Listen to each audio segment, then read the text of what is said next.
I want you to think of something you fear the most. Maybe it's the dark or heights. Maybe you have a fear of spiders or snakes or even dogs. Maybe you have a niche fear like trypophobia or submechanophobia. Or maybe your fears are more existential, like the fear of failure, the fear of being alone, or even the fear of death. If you were to ask me what I fear the most, that fear is aging, and not just for vanity's sake, although I am a Leo, so feel free to psychoanalyze that. But it's also the fear of losing control of your mind and body. It's losing parts of yourself that you never thought you would lose. It's disease, illness, your bones aching with every step you take. And as a woman, there's a fear of loss of social value as well. Ask any weird dude with a podcast, and he'll tell you that women begin to lose their value as soon as they turn 25. And while that's something I don't personally believe, Lord knows at 25 I was far from being a well rounded human being, the belief is being passed on to generations of men who control the world and can easily continue devaluing women based on their age so long as no one is around to call them out on it. But what if there was a way to make a younger you, a better you? What if all you had to do was take one shot and you never have to worry about growing old ever again? There will be a version of you that stays the same age forever, young and beautiful with all the physical abilities may have taken for granted in your life. Imagine you could create a body for you to live in that people will love, cherish, and idolize. Imagine that youth was always and forever in your grasp, so long as you follow the rules and always make sure you swap in 7 days back to your old body because, like it or not, you are one. Imagine it and answer this question. Would you try the substance?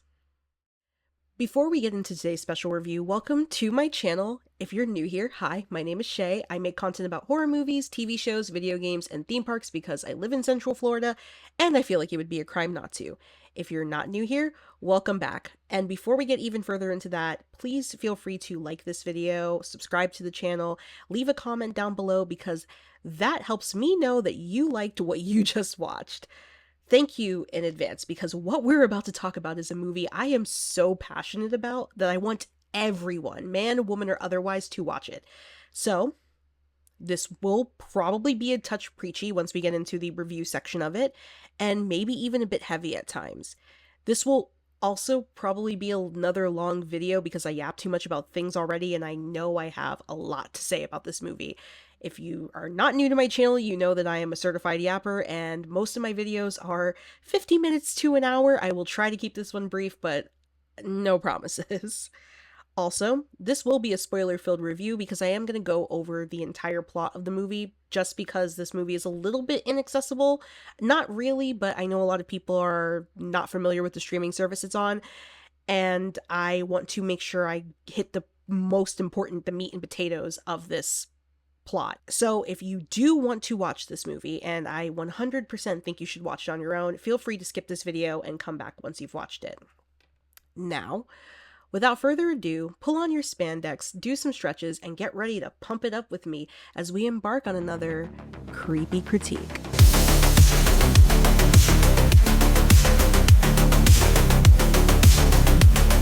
The Substance was released on September 20th, 2024 in theaters, and currently it's on the streaming service Mubi. Now, I mentioned that it is a niche streaming service. I had never heard of it before this movie came out. I did do a free trial for it. You can do a free trial for about 7 days, and you can watch this movie if you would like to. But that is where it is streaming currently, is on Mubi. It's had an amazing critical response, including many critics saying Demi Moore should be up for an Oscar for her role as Elizabeth Sparkle.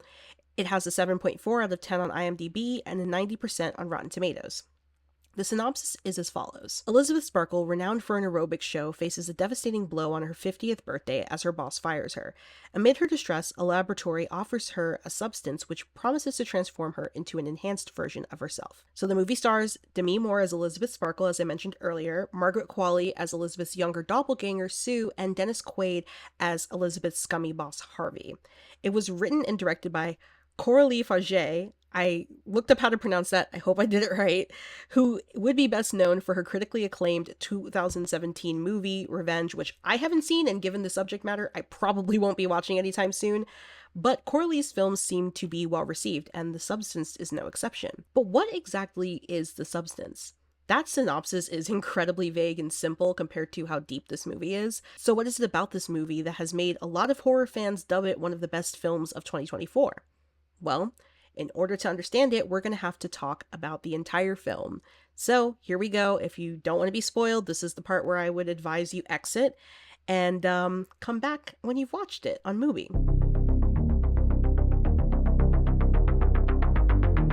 The Substance follows Elizabeth Sparkle, a famous actress and performer who has built a career off a popular workout show. But Elizabeth's career is about to take a huge downfall because, you see, Elizabeth is turning 50 soon. Her career's already pretty much washed up. We see that through the passage of time over her star on the Hollywood Walk of Fame. We go from it being photographed by fans and people talking about her to people passing over it and even dropping food on it. Elizabeth has gone from someone who was beloved to someone who is forgotten. After the intro, we see Elizabeth film an episode of her show, and once that is finished, she heads off to find a bathroom. The women's room isn't working, so she ducks into the men's. While in the stall, she hears her boss Harvey coming in while on the phone talking about replacing her with someone younger and quote-unquote more beautiful. One of the things he actually says in this movie that was a little bit like for me was he actually mentions that do you know that a woman's fertility starts to deteriorate by age 25? And while that is, as far as we know right now, scientifically accurate, it is upsetting. It was upsetting to hear that because that is something I've heard in these Manosphere podcasts so often. Like, I don't listen to them, but I see a lot of like clips of them pop up sometimes on my social media.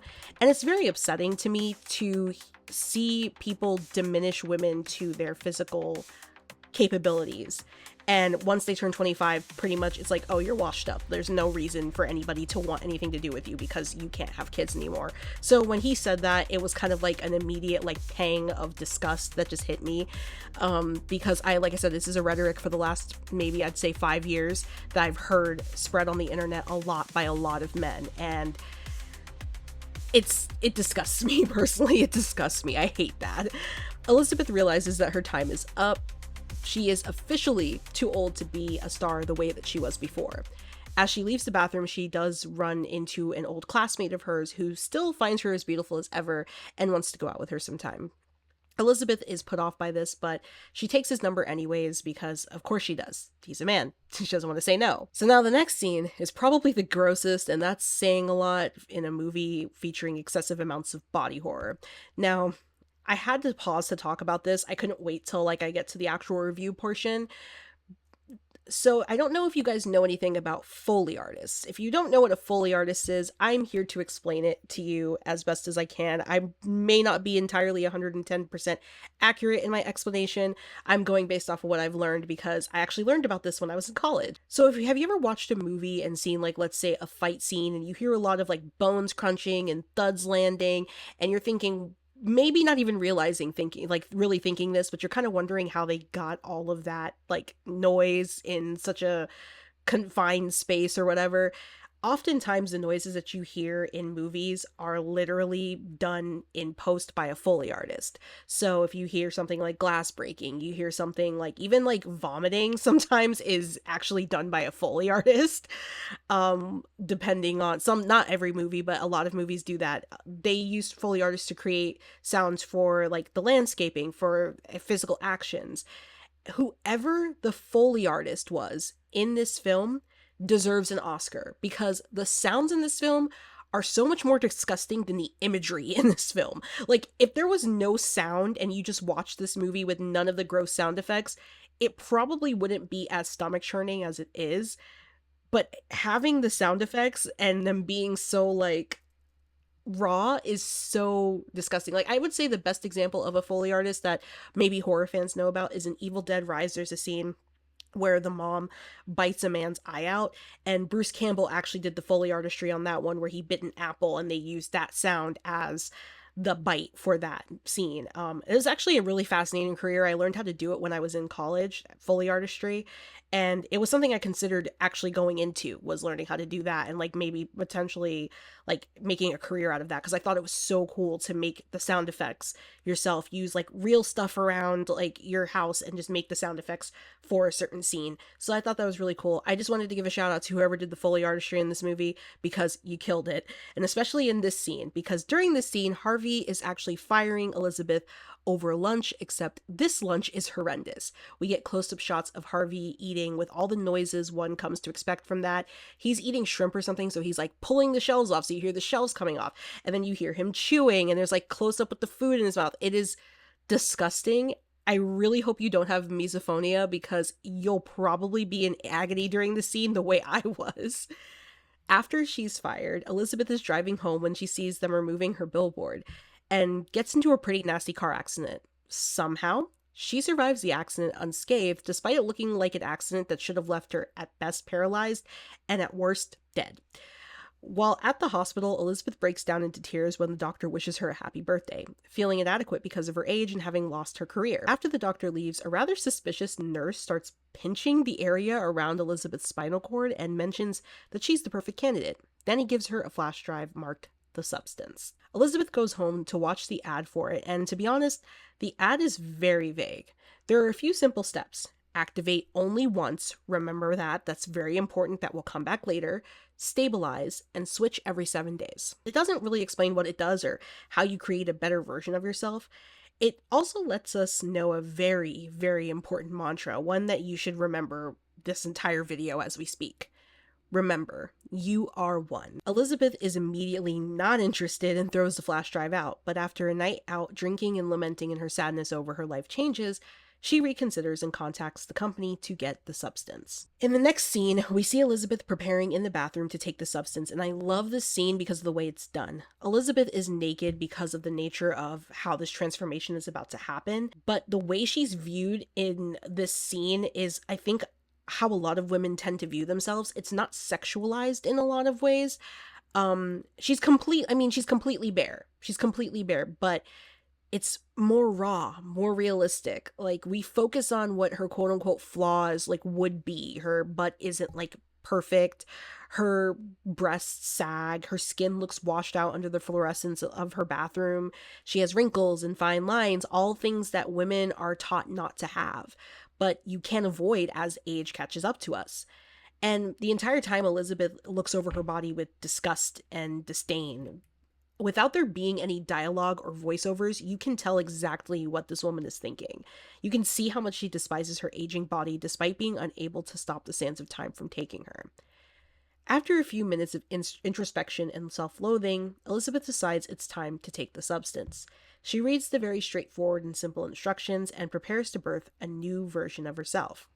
After injecting the substance into her arm, she briefly feels nothing until she takes a step back and the screen goes wonky. Elizabeth collapses to the floor, writhing in agony, before her back splits open and a younger version of herself climbs out of her body. The version takes her first breaths and climbs to her feet as we are now introduced to Sue.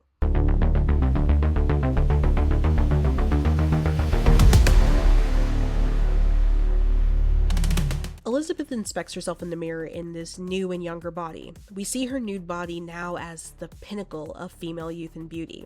Everything is lifted, plump, and tight as it should be. She has no wrinkles or fine lines. Her skin looks positively radiant. She revels in this version of herself before remembering that her original body is still lying on the floor. At first, Elizabeth is disgusted by the sight of the gaping wound in her back, and she vomits like I think anyone would in that instance.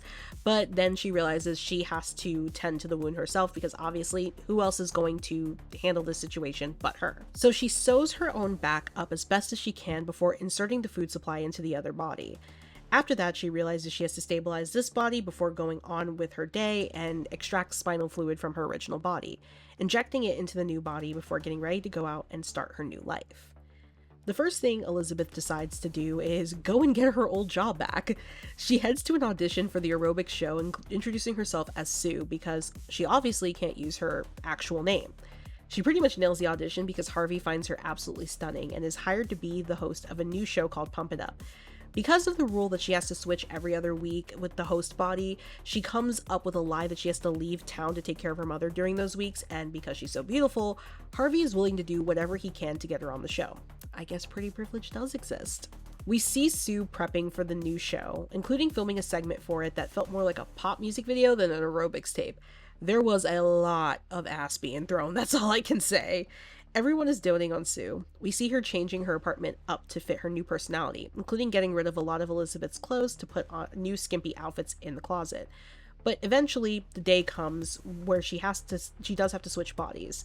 This is hard for Elizabeth. While Sue has this exciting new career and is making friends who are, younger and more vivacious, Elizabeth really has nothing. She's jobless, she's bored, and it's clear her insecurities are eating away at her. She spends most of her time on the couch overeating because of how miserable she is. When she eventually switches back to Sue, Sue decides she doesn't want to go back to being a sad sack sitting on the couch, inhaling chicken wings. She goes out partying with her friends, and after bringing a man home to have her way with him, she starts to feel her body destabilizing, signifying it's time to go back into the host body. But Sue isn't ready to rest yet. She still wants one more night of debauchery before going back to her old body. She extracts more spinal fluid from Elizabeth before going back to continue partying with her new flame. During their makeout session, the guy goes to unzip her jumpsuit, and when he does, all of Sue's organs spill out onto the floor, prompting Elizabeth to wake up in her old body from the dream sequence. She goes out to her apartment only to find it completely trashed. This fills her with rage at Sue. She begins to clean, but she notices, while she's cleaning, that one of her fingers on her hand has aged rapidly. I would say it looks like the finger of somebody who's about 90 years old at least. She panics and calls the company who sold her the substance to explain that Sue is stealing time and she wants to know how she can control her.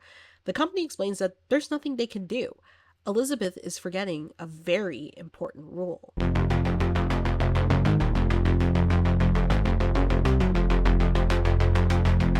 So Elizabeth gets upset that there's nothing anyone can do to control Sue. As she goes out to get some coffee, she notices an older man staring at her like he knows her. He then asks if she's begun stealing more time from her yet, and when we look closer, we see it's the host body of the nurse that gave Elizabeth the flash drive. This freaks Elizabeth out, and she rushes out to head back home. When she gets in, she decides to call that classmate that had stopped her in the beginning of the movie and set up a date with him. It seems like a great idea, a great way for her to boost her confidence. Elizabeth gets all dressed up, does her makeup beautifully, but each time she tries to leave the house, she sees a billboard of Sue outside of her window and starts to compare herself to her other self. We see her change outfits, put on a scarf to cover her neck, continuously change her makeup from barely there to bold, all the while the clock is ticking down to the date and she's getting later and later. Finally, after smearing the lipstick on her face, we see Elizabeth sitting on her bed, crying as the classmate texts her multiple times to find out where she is. When she switches back to Sue, she gets offered by the network to host a New Year's Eve special that year. She's so thrilled, but now she wants to keep being Sue for longer. She decides to reuse some of the stabilizing capsules and continue to extract spinal fluid from her original body, not caring what effects this might have on her until she can no longer keep up with it. When Elizabeth wakes up, she has aged progressively more so than before. She can barely walk, her joints audibly pop and crack as she does so. Her hair is almost white and is falling out. Honestly, she looks like Pearl in the X movie. That's like the best way I can describe it. With that, she gets super angry at Sue and decides to sabotage her by making every recipe in the French cookbook that she was given by Harvey for her birthday. She does all this while watching an interview that Sue did for a talk show and being enraged. This scene, the cooking scene, I want to touch on just real quick because, oh my gosh, this scene. So the entire time, Elizabeth is enraged, like yelling at the screen, and just giving out to her about the fact that she's telling all these stories and she's like, oh, I made you, that's my story, da da da. But the thing about this scene is that it is, again, with the Foley artist, it's such a grotesque scene. And it's a simple act of her cooking food, like food we eat. Like she's cooking chicken, she's cooking things, but it's the way she's doing it. She's cooking like a whole chicken, like a whole chicken. And she's like ripping the inside, or like a turkey. I don't know if it's a turkey or a chicken, but she's like ripping the gizzards, I guess that's what it's called, out. And it's like, it's crazy to watch this movie right before Thanksgiving because I'm like, oh, that kind of makes me not want to eat turkey. I suddenly want to be a vegetarian. But it's so grotesque how she's doing it. Like she's pulling everything out and it's plopping on there and it's all slimy and gross. And it sort of is like this weird, it gave me this weird feeling, almost like we were watching like this woman gutting herself in a weird way. Even though she's cooking, like she's gutting herself in this rage because she's so mad that this girl, who's essentially her, because remember, they are one, we'll get into it more later, but They're one. Essentially, this girl is living the life she wants to live still. She still wants to be a star. She still wants to be famous. And she's living the life that she wants to live. And so she's just pulling her insides out, and it's so grotesque and nasty. And I just wanted to pause and talk about that for a second because goodness, goodness gracious. After cooking all that food, we see Sue finding the aftermath of this grand meal. Horrified that Elizabeth can't seem to get control of herself and stop eating, Sue decides that Elizabeth is going to stay under for as long as possible. She continues to constantly extract spinal fluid from her well past the 7 days she was supposed to. I looked it up, and she actually does this for 3 months. Yikes. Even when the point of extraction begins to leak pus and get infected, Sue lives it up, enjoys her life, letting Elizabeth rot on the floor. But finally, she has run out of spinal fluid. Elizabeth has not been awake for long enough to regenerate any. During a night with a new man, Sue's nose begins to bleed, and when she realizes she can't get any more spinal fluid, she knows she has no choice but to let the original Elizabeth take back control. When Elizabeth wakes up, we are treated to,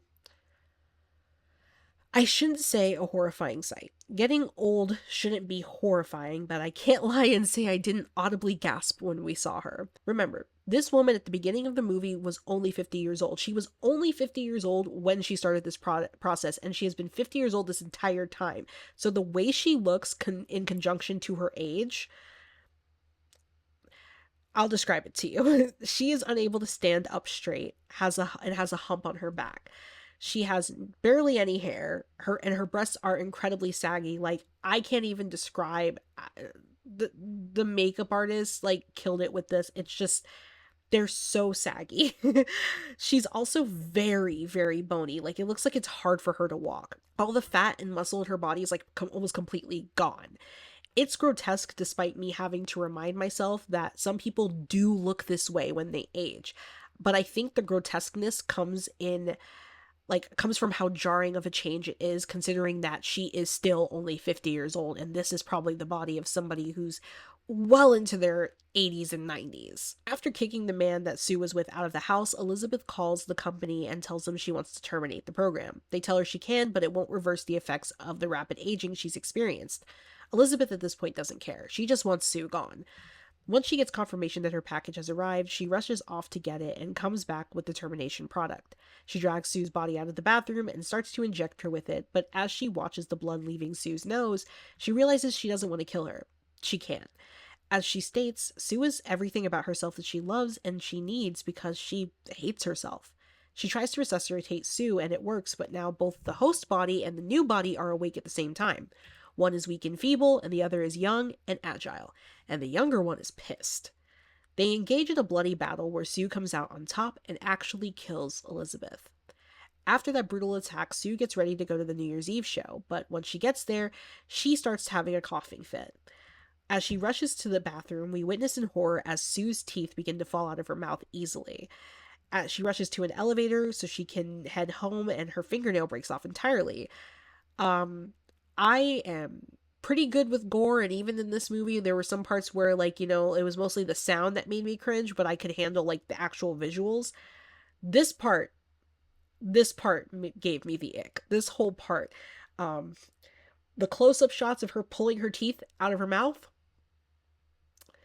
the moment she touched the elevator and her fingernail just snapped. No, I can't do teeth and I can't do fingernails. Those are like the two absolute no's.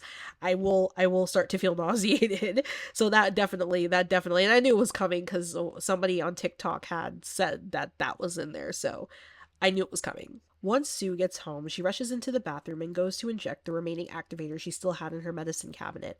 But remember the first rule? Activate only once. Sue goes through the same agony that her original body experienced as a new version of her is born. When we get to see that version, oh god. What is born from Sue is an amalgamation of both Elizabeth and Sue. It's a lumpy mass of flesh with barely distinguishable limbs or facial features, outside of Elizabeth's actual face and arm growing out of its back, frozen in a silent scream. The host body looks at itself in the mirror, concerned and confused, as we get a flashback to Sue's audition for Pump It Up. The creature begins to speak, but it ends up vomiting up excess activator, as we are introduced to This new monstrosity that we're introduced to starts to get ready to go back out for the New Year's Eve special. She puts on the dress Sue is wearing, she puts on some makeup, and curls her hair, or at least tries to. Then she pauses before grabbing an old poster of Elizabeth before the substance took over her life, cutting the head off and covering her face with it. She then heads out the door back to the studio. When she gets there, she is greeted by the crew of the special, all praising her entrance and showing her so much love until, of course, that all fades away and we're left with the stone cold reality that obviously no one was there to greet her. She enters the building and heads to the stage. Once she appears on stage, the audience is stunned into silence as Elisa Sue, it's so hard to say that, as Elisa Sue tries to speak before the mask she made falls off. She ends up birthing a new breast out of her eye socket, which throws the audience into a frenzy. Eventually, a man makes it on stage and decapitates Elisa Sue, but that doesn't kill her. Oh no. Instead, a mutated head grows back in its place, and one of her arms falls off, and she begins to drench the audience in blood and gore. After this absolutely traumatizing event for both the audience and Elisa Sue, she escapes down the road only to begin falling apart. She quickly devolves into a pile of gore with just Elizabeth's original face left attached to a piece of flesh. The piece of flesh crawls down the sidewalk and onto Elizabeth Sparkle's star, where she briefly revels in her past life, smiling as a beam of light shines down on her. But then, sadly, the last remnants of Elizabeth Sparkle melts away into a puddle of blood, only to be washed away in the morning by a floor cleaner. And so ends the traumatizing journey that is the substance. On the surface of this film, it is probably one of the most incredibly done films I've seen in recent years. Like, easily, it's high up there. It is beautifully shot and artfully directed. Like I said, I have not seen Revenge by Coralie Farge. Remember when I heard about that movie, it just wasn't my cup of tea. It kind of reminded me of I Spit on Your Grave. I guess the only less ick factor is it's made by a woman and not a man, so it's not as exploitative. I don't know. I haven't seen it. I don't know if I want to watch that kind of movie.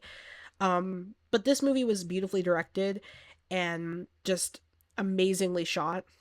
There's some incredibly great shots in there, really wonderful set pieces.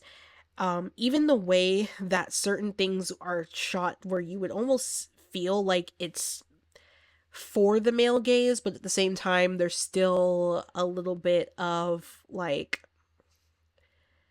that. There's still a little bit of that, like, I don't know how to describe it. I'm trying to think of the best way to describe it. Excuse me. There's still a little bit of that, like, understanding that they're not trying to cater this movie to men. It's definitely not a movie that they're trying to direct to men. Not saying that men can't get something out of this film. You absolutely could. Because I think, aging affects everybody, and a lot of people are afraid to get older. But there's one specific shot I remember in the movie. Actually, it's not one specific shot, but during the scene when she's filming her Pump It Up, like, intro thing, I remember watching that and thinking, wow, they are closing up so much on people's butts, and especially like Sue's butt, they're closing up so much on her butt. It's kind of weird, but at the same time, it was like very much like, this is what the men want. This is what the men in the movie want. This is what they're doing. And it can almost be seen as the people filming the show, they're filming like her butt, and they're getting really close to like her butt and her thighs and like focusing in on that, where they're completely just objectifying her, and she's not really a person, she's just an object. So I thought that was really cool that they like I said, the movie was beautifully shot. I really love the score to this movie. It's very creepy, very unsettling, very sci-fi, body horror-esque kind of, it's very sci-fi, the score for this movie. And the gore in this movie is so good. I didn't do a lot of research on the production of this movie, and maybe I should have, but I don't know if they used any if they used like makeup or anything, and especially for Monstro Elisa Sue, I don't know if she was a suit. I kind of hope she was a suit. It is so crazy to me. Like and then just like like I said, the gore in this movie was just really, really good. Nauseating, but I think a lot of it was nauseating because of the sound effects. Like, I definitely think a lot of it was nauseating because of the sound effects. It's not outwardly scary. If you're coming into this film, if you're walking into The Substance to get scared and not be able to sleep like later that night, you're looking for the wrong movie. This is definitely a movie that is metaphorical. It's a movie that I feel like right now it's got all this critical acclaim and people are really talking about it. I feel like in about like 5 or 6 years, this is going to have a different, like, people are finally going to start speaking up and say that they hate this movie. Kind of like how, like, for example, I remember a good movie, like, I could not like the same genre, but a good movie I remember that this kind of happened to was like The Babadook, for example. And I love The Babadook. Anybody who's seen The Babadook knows that it is a metaphor for grief and depression. And I remember when it came out, people were talking about it a lot. I had friends telling me about it. I was excited and I watched it, loved the movie, still one of my favorite horror movies. Probably I'd say in my top 20. But in recent years, there's been a lot of hatred towards it. In recent years, there's been a lot of people coming out and be like, okay, can we all agree that some of the y'all are possessed and like you believe this is a good movie, that's not a good movie. I feel like The Substance is going to be the same way because The Substance is not outwardly scary. Again, if you're looking for straight out and out like jump scares, even with the body horror, if you're looking for it to be like The Fly or The Thing, it's not quite that because it's more, you have to feel the internal struggle. And it's one of those movies I almost feel like if you're not afraid of aging, or if you're not afraid, if you don't have the viewpoint of aging as some women do, like for example for me, I have a viewpoint of aging of it being like, oh, the older I get, the less worth I have, and that's being reaffirmed by what people say in, society. Oh, the older you are, the less value you have. The As a woman, the older you get, the less value you have. um and it's all tied to your fertility. It's all tied to the way your body physically looks. Of course you start to get wrinkles. Of course you start, I mean, I've had eye bags for the last few years mostly since I got LASIK, but I've had eye bags, and it's definitely an insecurity of mine that I have eye bags. I know they're there. When people point them out, I'm just like, thanks, yeah, I know I have eye bags now. It's ever since I got LASIK, it's just kind of been like that. There's dark circles, and and I try when I do my makeup to hide them, but it's difficult. It's not super easy anymore. And even like, the clothes you wear, the way you carry yourself, there's just always this feeling of, am I too old to do this? Am I too old to do that? Am I too old to like the certain things I like? I mean, many of you guys wouldn't know this about me, but I'm a huge K-pop fan. Sometimes I'm like, am I too old to be listening to K-pop? I don't know, Um this movie brings out those insecurities, and I feel like it's one of those movies that unless you've had that thought process, unless you've stood in the mirror and really deconstructed your entire appearance, or pinched at parts of your body and wished that they looked different, or you avoided looking at yourself in the mirror entirely, you just were like, I don't want to even see myself. I feel like it's one of those movies that if you've never experienced that, whether you're a man or a woman or otherwise, um I feel like you're not going to find this movie as intense or as like maddening and also scary and also sad as like someone like me did. Um I think there's a lot to be said about this movie. We're going to get into the deeper parts of it, but it's not technically a scary movie, like I obviously can't not say it's a horror movie because this is not a movie that like I would have my mom sit down and watch, for example. My mom's not a big horror movie person. I wouldn't have her sit down and watch this movie because it's disgusting. It is a disgusting movie. But it's also not a movie that I would necessarily recommend to some of my friends who like Friday the 13th, or some of my friends who have explicitly told me that they hate movies like Hereditary and The Babadook. It's not a movie I would, it's one of those movies that's definitely a horror movie, but it's a horror movie for reasons that only a certain group of people are really going to resonate with, and the rest are probably going to be like, this was boring, this was stupid, I don't want to watch this ever again. Henceforth, why I think it does, like, it is a little bit ratioed. I will say this when it comes to, like, the ratings. It had, like I said, a 7.4 on IMDb and 90% on Rotten Tomatoes, but on Google it had like a 60 something percent. So I feel like, yeah, it's ratioed because there's probably certain audiences that are entering this film thinking it's going to be an out and out horror film, and then realizing it is a like character study on Hollywood women and aging, and they're like, I'm not about that life, and they're just immediately exiting stage left, which is totally valid. If you sat down and you watched this movie and you found it boring, that's fine. I just love this movie, and I think that it's it's great. Anyways, but yeah, overall, this movie is gross. It's grotesque. Like the gore effects, like I said, are very nasty. It's grotesque. It's vile at times. It is funny in certain parts. It's creepy with a lot of the insinuations that the men make in the movie, the way the women are treated, both women, Elizabeth with being treated like she is worth nothing and kind of cast aside and disrespected, and Sue with her being sexualized and sort of like desired for her youth and her beauty. It's sad and it's aggravating all at the same time. So, on the surface, this is one of those movies that I think is important, but like it's definitely doing something that's bolder than like the average popcorn flick that we've been seeing. Okay. Now we're going to get into the bigger picture, which is where it might get a little preachy. It might get a little bit deep. I'm going to avoid getting too personal, but I might touch on some of my insecurities because, hey, I'm a human being. We all have them. Um, I think it's important to talk about this part, the bigger picture of this film. So, the first thing, the tragedy that is Elizabeth Sparkle. Elizabeth Sparkle, first of all, let's just get this out the way. Elizabeth Sparkle is not an unattractive woman. Demi Moore is not an unattractive woman. Demi Moore is gorgeous, and Elizabeth Sparkle, the character, is gorgeous.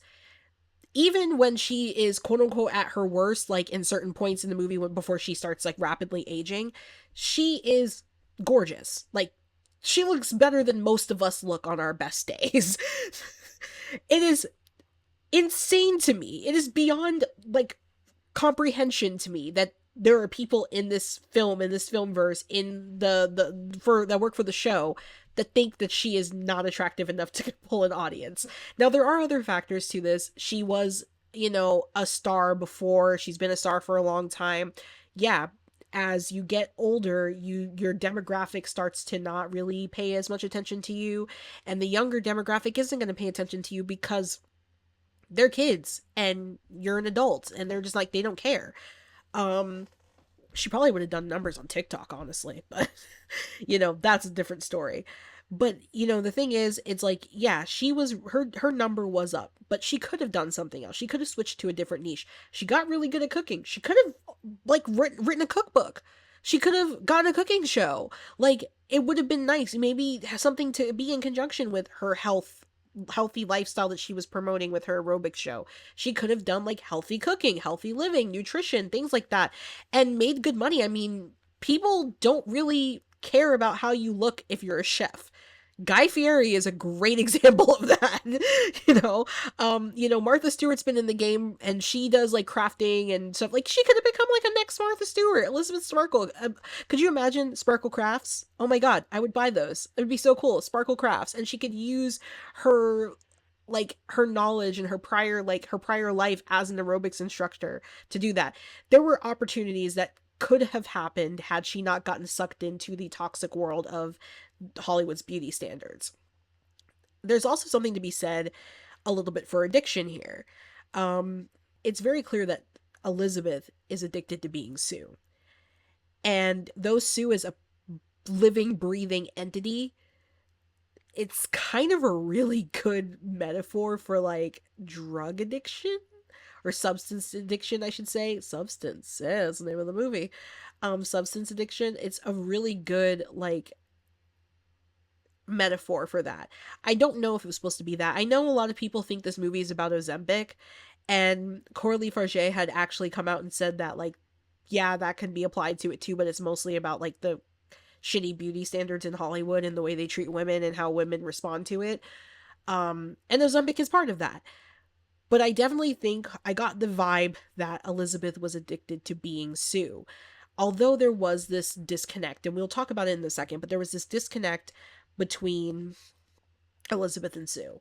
So Elizabeth Sparkle is just this character that could have really held on to her star for a little bit longer, maybe even reinvented herself, despite the fact that nobody wants to admit that they've aged out of something that they love to do. Nobody wants to admit that they've gotten too old to be perceived in a certain manner. Nobody wants to admit that. However, she could have done it with grace, and instead she went to the black market and bought this substance, and Sue was born. So I mentioned earlier that there is a lot of horrors in aging and losing value as a woman, and I think this movie captures that very, very well. From the way that Harvey treats Elizabeth and how he's so quick to cast her aside so he can find, a newer model essentially. It's kind of, just tale as old as time, I hate to say, for a lot of women. There is, and I mentioned this before in the video, and I'm going to continue mentioning this as we go on. There is a societal issue that I don't think will ever fully ever be resolved.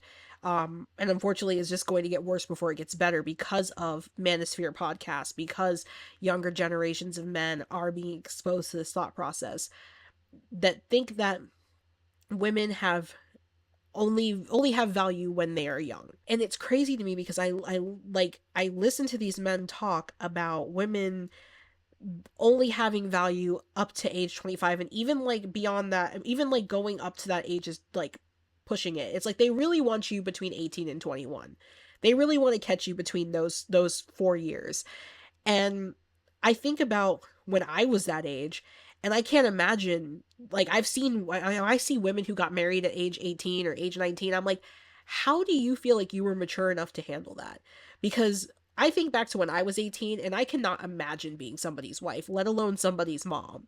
Like, I can't imagine. Like, some women are just built different, and that is totally fine. If you got married at 18 and you had kids when you were young and you're perfectly fine and your life is wonderful, that's great. I commend you, and that's not me being a hater or saying anything negative. I just think it's weird that we glamorize that. It's weird that men glamorize, oh yeah, when she's 18 she's the perfect age. She's the perfect age for having a child, perfect age for becoming a wife.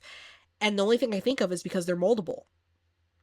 And it makes Sue's existence a lot scarier in this film, because even though technically she has Elizabeth's 50-year-old mind, because she's young and she's beautiful, she's seen by all the men around her as moldable. And Harvey especially believes that he can control her and he can mold her. But because Elizabeth can't really let on that she's taken this black market substance and become Sue, she has to kind of go with what Harvey's doing, despite the fact that she knows how the game is played. She's been playing it for years. And it's kind of scary to me. It's kind of scary how her youthful nature, because she has this beautiful young face, is immediately taken advantage of because she's young, and we can do that. We can take advantage of her. So there's definitely a lot with the horrors of aging and losing value. I also want to talk about the scene when Elizabeth is getting ready for the date, because for me, that scene was it was too close to home. Obviously there's not a giant billboard of my younger self outside of my bedroom window. I'm not going to show you outside of my bedroom window because you guys don't need to see that. But there's not a giant view of myself, of a picture of myself when I was younger. And even if there was, I don't think that I'm like that I was super attractive. I don't think I'm super attractive necessarily. Like, I think I'm pretty, but I'm not like, oh my gosh, I'm the most beautiful thing in the entire world. Like, I'm just like, yeah, I'm pretty, like, like it's no big deal. But I have had those moments where I've gone to go out on a date, and let's say nothing fits right, or your makeup isn't looking right, your hair is not laying right, and you're sitting there taking everything off and changing everything, and then you kind of get to that moment where you're like, should I just tell him that I don't want to go out tonight? Should I just tell him, should I just cancel and take a rain check, because I'm not really feeling my best? And it could be for any number of reasons. A lot of it for me is like my physical body. Am I bloated? Did I overeat that day? Have I put on weight?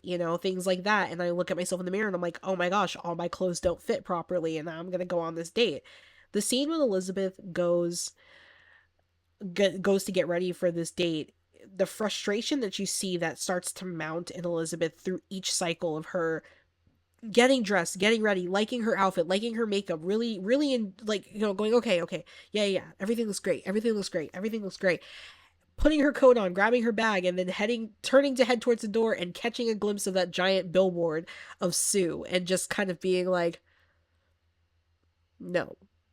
And focusing in on different parts of Sue that she wants to emulate.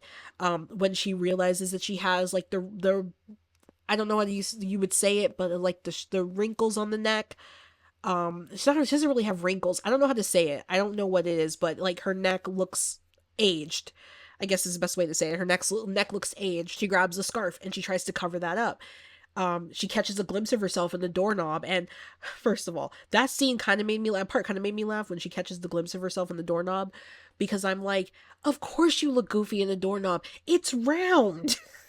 Like you're looking at yourself, and of course your face looks like massive because the doorknob is round. But obviously I understand, because I've had those moments. Like, I always joke about this. When you're playing your Animal Crossing on Nintendo Switch and the screen goes to black while you're, like, let's say traveling to a different island, and you catch that glimpse of yourself and you go, oh my god. That's I get it. I get it. Obviously I don't look great in that moment, but I get that. I got that point of that, where it's like, of course she's so insecure. She's looking at this beautiful, like, version of herself that she, wants to stay as, and she's like, wow, she's so, like, she's so gorgeous, and then she sees her face in the doorknob and she's like, I'm ugly. Like, I am the ugly.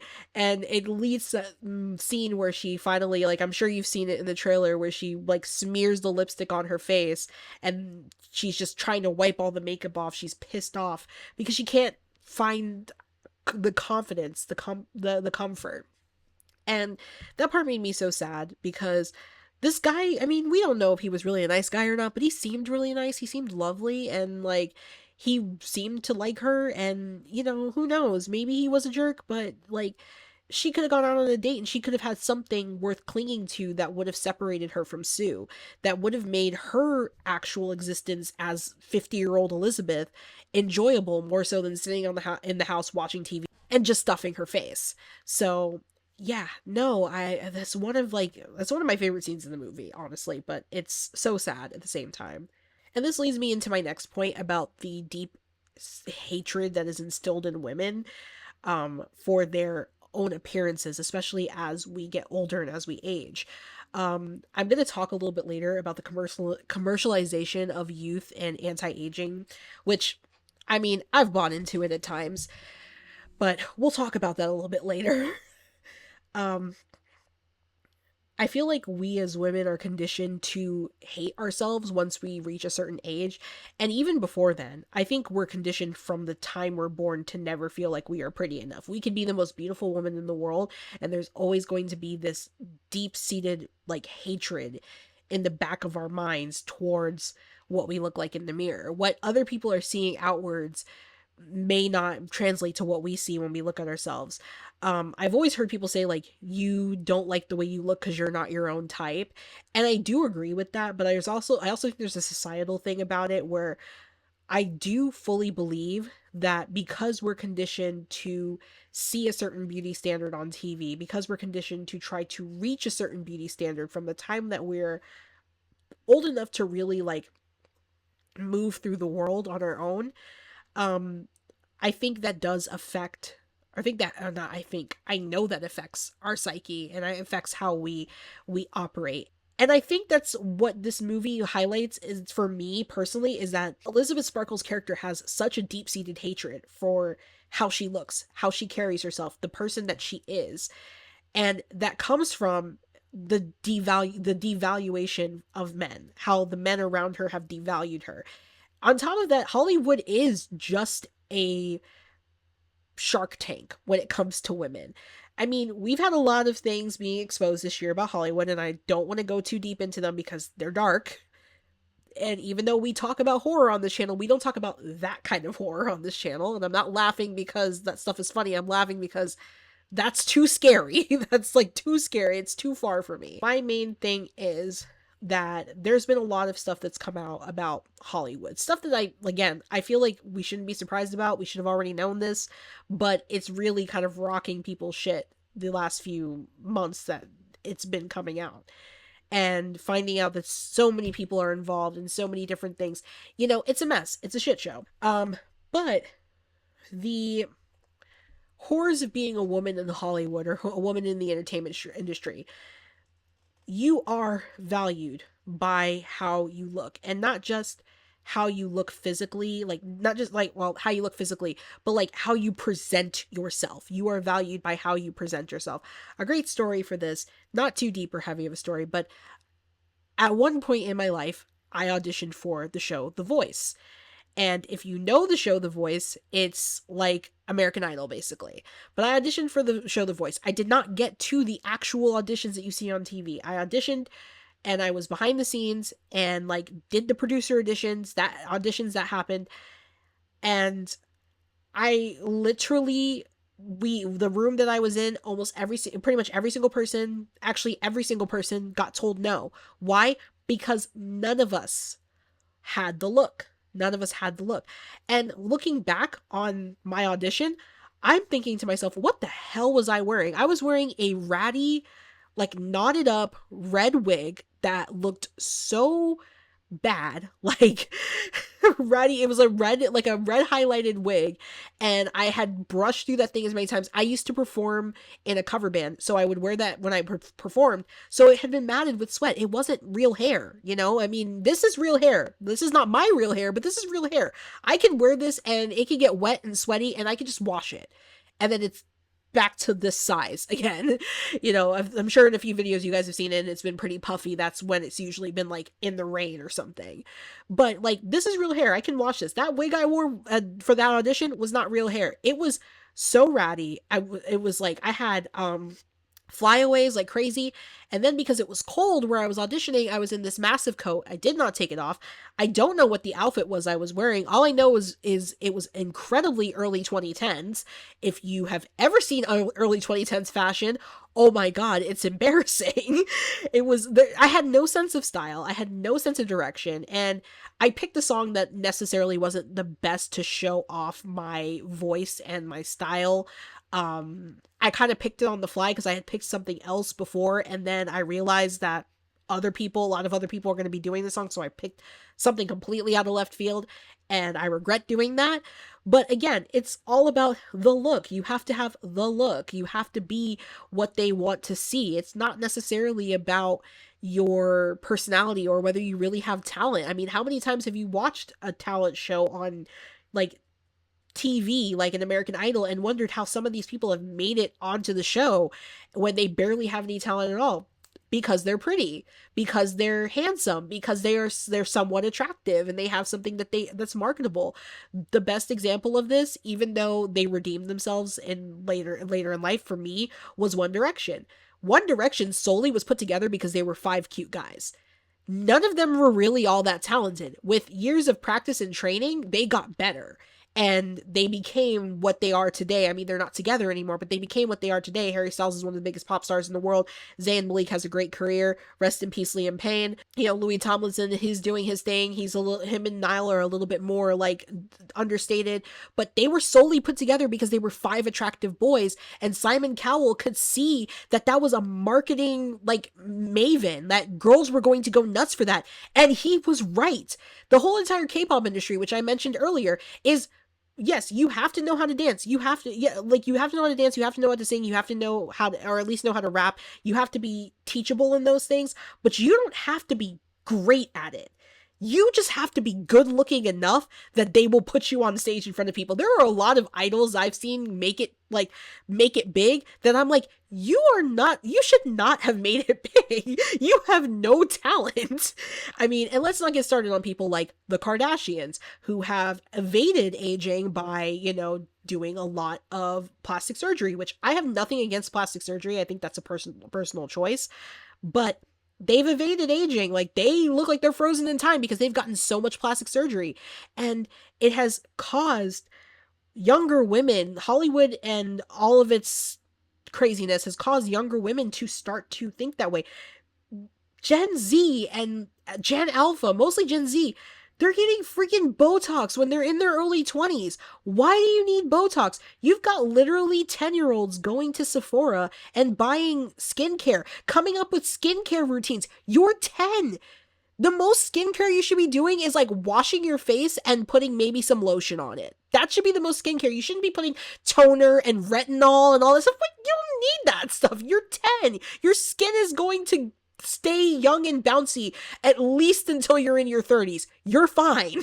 You're fine. Stay out of the sun. If you're going to go in the sun, put some sunscreen on, drink plenty of water, take some vitamins, and for the love of God, just put some lotion on your face. That's all you need to do, 10-year-olds. That's all you need. There's no 10-year-olds watching this. I really hope there's no 10-year-olds watching this. That's what society has sort of instilled in women. So there's this, deep seat, like I said, there's a deep-seated hatred that exists from, like I said, exists from Hollywood.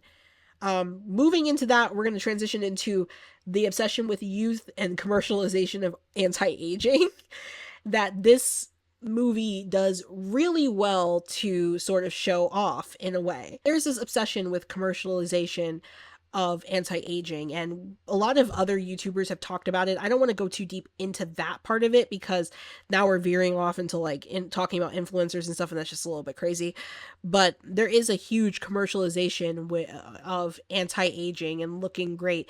And in this movie, there's not necessarily a commercialization of it, but there is like a preference of like the anti-aging. I mean, the existence of the substance itself, in my opinion, proves that there is this obsession with making people look young, making people be forever young. And I find that to be a little bit disturbing. This black market substance exists, and it's literally destroying your body, tearing your body from the inside out to create this younger version of yourself that you get to parade around in for a week. Is it worth it? That's a question to ask when you think about this movie. Is it worth it? The amount of pain you'd have to go through to create this, the fact that you have to keep this a massive secret from other people. It's not like you can go around telling people, hey, by the way, my name is Elizabeth Sparkle. I know that I look like I'm about 20 years old or 21 years old, but it's just the substance, no big deal. Like, is it worth it? Is it really worth like lying to your friends, your family, the whole world if you're famous like this woman was? And then, does it become addicting to stay in that younger body? I can imagine, like, obviously, I'm not elderly, but I do have some physical ailments, like a really bad knee and a really bad back. The bad knee is hereditary, unfortunately. That's just kind of like, it runs in my family. And the bad back came from an accident I was in when I was in my early 20s. I've literally had this bad back since then. And I think about my life, if I were to take the substance, let's say, it would be addicting to be in a body that isn't riddled with those ailments, that doesn't have a bad knee or a bad back, that can maybe be a little bit more agile, do more physical things, I don't know if the way your body physically looks or like the lifestyle you live affects the substance. I live a mostly sedentary lifestyle because of the job I do, my day job I do. I live a mostly sedentary lifestyle, so when my doppelganger come out, my younger doppelganger come out and be like chubby like me, or would she come out and be like super fit and super like whatever and like have everything like have like the body that I want? I can only imagine that would get addicting. Not feeling any pain, not feeling any tiredness. Would that body have chronic fatigue like I have? Would she not be tired? Would she be able to eat whatever she wants without really gaining weight and getting heartburn after every meal? Like all those things you think about, but when you really think about the substance, I can see why Elizabeth might have gotten like addicted to being Sue, because I can only imagine that she felt so good, not even just from the external like praise and getting her job back and having men fawn over her and like this young like high roller lifestyle, but from just feeling good, like feeling great. We don't really know what her life was like before all of this. So we don't know if she had any physical ailments. We don't know if I mean, obviously she ran an aerobics show, but even still, you're in your 50s running an aerobics show. I'm sure there's something. Arthritis, maybe. You don't know. Um, I wonder that, and I can see how that could become addicting. It's a question you could really ask yourself. Like, if somebody offered you a drug where you could create a better version of yourself, where a new version of yourself is born, and that version has none of your ailments, none of your fatigue, none of your illnesses, and they can do all the things you've wanted to do, like, yeah, I can't blame her for wanting more time in that body, because I would have probably wanted more time in that body too if it were me. I would have wanted to feel that youthful energy for a lot longer. I mean, being able to do some of the things that you take for granted when you're that age, and then you get to an older age and you're like, man, I can't do that anymore. Like, I love dancing, but because of my back especially, I can't dance as much as I used to. I can still dance, but I can't dance as much as I used to. I can only imagine if I woke up and I had a younger body, how much dancing I would do. Like, I'd be dancing all the time. So that's a question to ask. Like, like I always said, like, would you take the substance? Comment below if you would. Finally, before we wrap this up, I kind of want to end, like, not end it, but before we wrap this up completely, go into the ending statement, the final thoughts. I kind of want to end this segment on what I took from this movie.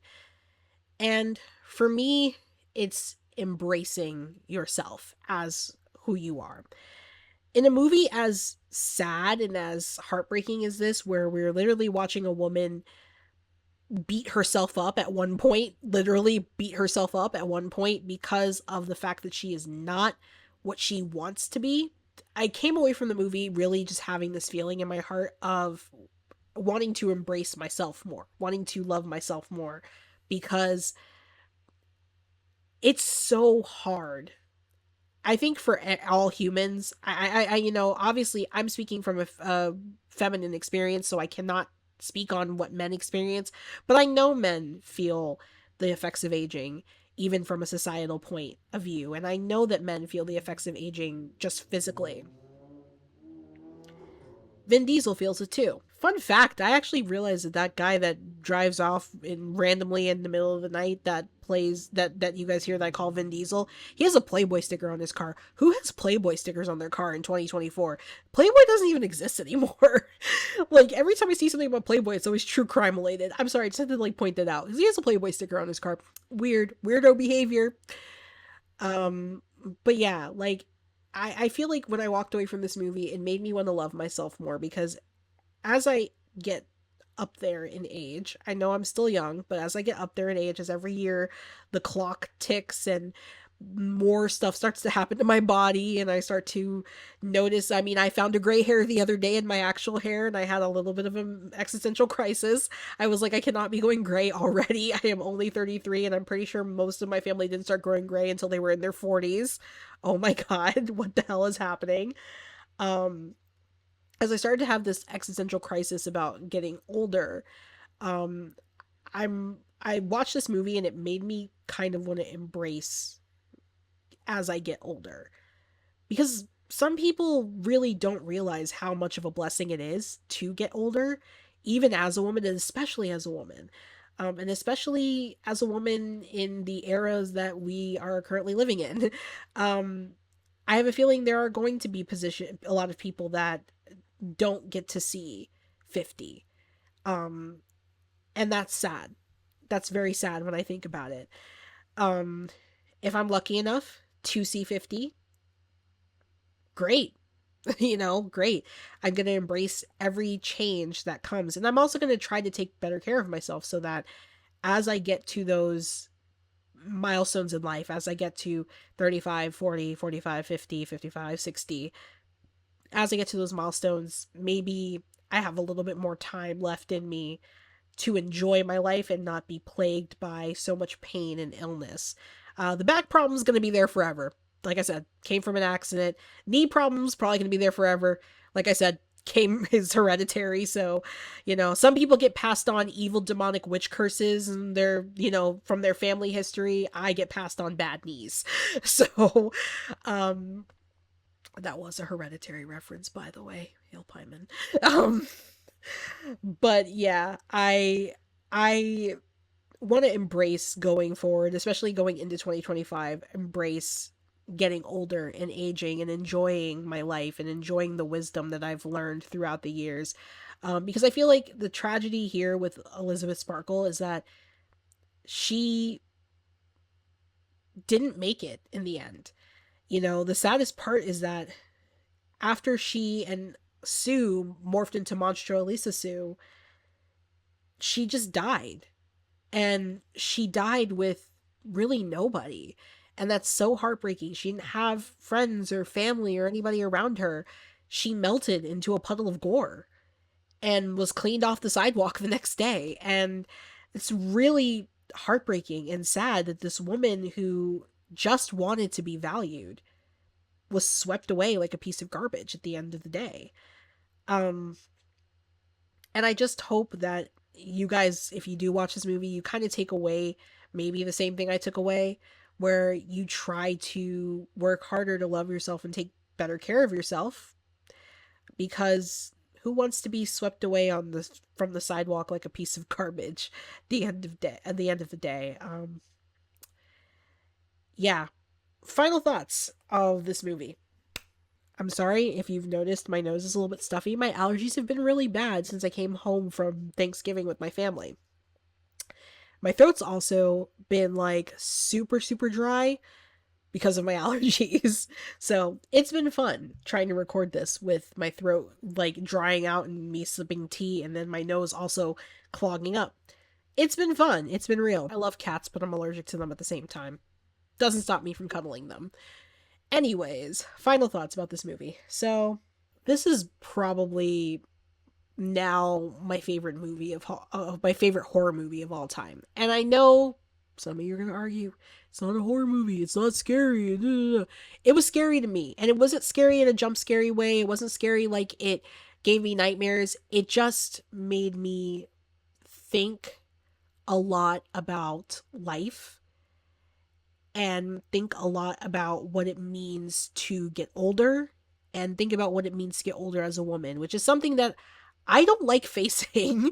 I try to live my life every day ignoring the fact that A, I am getting older, B, I am getting older as a woman, and C, I'm getting older as a woman in America right now. I try to ignore that fact. It's been thrown in my face the last few weeks, but we're making it work. This movie was definitely heavier for me than I expected, but oddly enough, I thought it was going to be a one and done. I actually told somebody on TikTok that had suggested this movie to me. I told them that it would probably be a one and done for me. It's probably not going to be a one and done. I will be buying it as soon as I can. Once Christmas shopping is done, I'll probably buy this movie for myself. That'll be my Christmas present. I love this movie. I thought everything about it was fantastic. It was hypnotic. It was beautiful. It was beautifully acted, and it's one of those movies that makes me wish that the Academy, I know awards don't always matter, but I do wish that the Academy would give horror its due diligence, because I think that Demi Moore and even Margaret Qualley deserve Oscars for this movie, or at least the very least Golden Globes. They deserve that much because this is such a good movie. So well done, so beautifully acted, so wonderfully designed, so well written. It's poignant, it's intense, it's thought provoking, it's sad, and it's also scary because getting old is scary. It's one of the scariest things I think we do as humans is aging. But it's also a beautiful thing because, again, like I said, some people aren't really that lucky to get to. I think about, I think about this sometimes, that there are singers that I love that I've outlived. Um, there are singers that I have, like, I think about, like, for example, Amy Winehouse, one of my favorite singers of all time. I I'm older than she was when she died. That's crazy to think about. It's sad to think about. Some people will never make it to the age that you are right now. And I think, not to be preachy, not to tell people, oh, like, toxic positivity, like, you should just be happy that you. No, but I do think deep down inside that we should be grateful for every pop of our joints. Sometimes we should be grateful of just being able to be alive and feel, because, some people will never get that.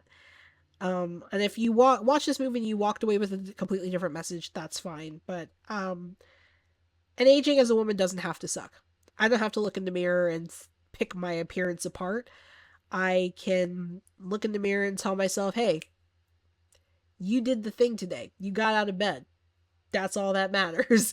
And I've been doing that the last few weeks since I watched this movie. Sometimes I look at myself in the mirror and I'm like, hey, you're washing your face. Good for you. Like, hey, you did a project, you worked on a video, or you worked on a script today. Awesome. Like, I don't say this stuff out loud, but I think it in my head. I try not to look at my body or my face and pick it apart and try to figure out what I hate about it, because I don't want to live my life like Elizabeth Sparkle did. Like, real talk, I don't want to live my life like she did, where I feel such a deep-seated loathing. And to be quite honest, no one is going to make me feel bad for getting older. If someone wants to come on here and say, oh, well, you're a millennial, you look like you're in your 30s, or you look like you're in your 40s, I'll be like, okay, cool. Cool. I'm glad that you think that I look old. Awesome. I don't really care, because at the end of the day, hey, it's just looks. I know I'm having a great time spending time with my family, my friends, doing things I love to do, watching great movies like The Substance. Who cares if I look like I'm 40? Who cares? At the end of the day, that's not important. What's important is I'm alive. I'm here. And if you think I look goofy, you think I look stupid, you don't think I'm attractive, I don't care. Like, at the end of the day, I'm looking in the mirror and I'm telling myself, hey, you're all right, kid. Not saying kid, because, I'm an adult, but, maybe every now and then say kid. Just to make myself feel a little bit better. But no, I do love this movie. Definitely a movie that I'm going to watch again at some point. I'm kind of not watching horror movies right now. I did watch 2 that I'm going to do reviews on before I do my final video of the year. So keep on keeping on for that one. But, yeah, I will probably buy this movie and watch it after the holidays, and just, it's going to be one of those movies that I really love. It dethroned Hereditary as my favorite horror movie of all time, which is shocking. I didn't think anything ever would. But yeah, no notes, 5 out of 5 skulls. No notes from me. I rarely give 5s out of 5s for anything, but this one deserved it. This one earned that 5 out of 5. So yeah, thank you guys for joining me on this really long rambling video. I hope that I didn't get too preachy, and if I did, well, I don't know what to tell you. Yeah, so, we're almost to the end of 2024. I have a few more videos up my sleeve that I'm working on that I'm going to throw out before 2024, including a recap of all the movies that I watched that came out in 2024, that, like, rating those movies. We're gonna, it was like not reviews, but mini ratings, and explaining why I gave them the ratings, each ratings. Some I've done videos on, some I haven't. Just something to keep in mind. But, that's probably gonna be my final video of the year. But I have a few other videos that are gonna come out before then, so keep an eye out for that. There's gonna be a lot of videos, I think, in the next couple of weeks, because I'm gonna be loading these up for Christmas time, because I will not be touching my computer when I go away for Christmas. Will not be touching it. That's gonna be all on you. But yeah, so we got those videos coming out. And next year we're gonna have fun. I don't know what I'm gonna do. I gotta start planning for next year. It's gonna be fun. I got a lot of stuff. Epic Universe opens next year. I'm really hoping I can get there. I'm not going to be there opening weekend, and you want to know why I'm not opening weekend? Opening day, I'm not going to be there, and you know why? And it's not because the tickets were sold out very quickly for annual pass holders. It's because I want to make sure that all the kinks are worked out before I go to that park, because let's be real, sometimes when you open new parks, stuff doesn't work. I'm not running opening day to be there. good luck to all of you who got tickets for opening day of Epic Universe. I'm not saying anything negative about Universal's quality. I'm hoping everything will go smoothly. I just don't want to take the risk. I just did not want to take the risk. I didn't even look at the ticket prices until like a few weeks later when I tried to find ticket prices, and then I realized they were all sold out, and then I found that they were sold out the day of, and I'm like, I don't care about that. I just wanted this. I was curious, but yeah, no. I will not be going to Epic Universe like opening weekend, probably a few months after that. But we will get to Epic Universe, I promise. Um I do want to check out some stuff at Disney. I was going to try to go and do some Christmassy stuff, but I don't think I'm going to make videos on any of that because I don't have time. Being so real, I don't have time. I got to do Christmas shopping. I got to travel. I don't have time to do videos on Disney at Christmas or Universal at Christmas. Not yet, anyways. Next year we have, of course, Halloween Horror Nights 34. Hopefully I can do that, and I would like to get to a Howl-O-Scream next year. I did not because we had several hurricanes this year, so that kind of threw a wrench in all of my plans for Halloween this year. I'm very excited to just see what next year brings. We're along for the ride. We're strapping in. We're along for the ride. Socials. I really do have to work harder on being, more active on socials, but here we are. I am at Creepy Critiques on everything except for Twitter. I do not have Twitter or X. I don't like calling it X. I prefer to call it Twitter. So I don't use X, but I am at Creepy Critiques on Instagram, TikTok, Threads, and Blue Sky. Can't really get the hang of Blue Sky right now. It's kind of cluttered for me, but we're working on it. We're getting this. We're getting this thing going. I also have a website, which I will hopefully have more stuff to post on the website. I'm gonna work on content. Like I'm gonna work on content because I'm probably gonna do smaller like blog posts over there. Probably do more niche stuff over there. So go check out that website. I'll leave the link in the description to that. Yeah, let me know what you guys think about this movie. If you watched this movie, hopefully you watched it before you watched this video. If not, sorry I spoiled the entire thing for you. Let me know what you think of the movie. Did you like it? Did you not like it? Do you think I'm super weird for liking it as much? Or do you agree that it's one of the best movies of 2024? Oops, spoiler alert. We'll get to it. But yeah, no, let me know what you think in the comments. That lets me know that you liked what you saw. Thank you guys so much, and I will see you all again next time with another Creepy Critique.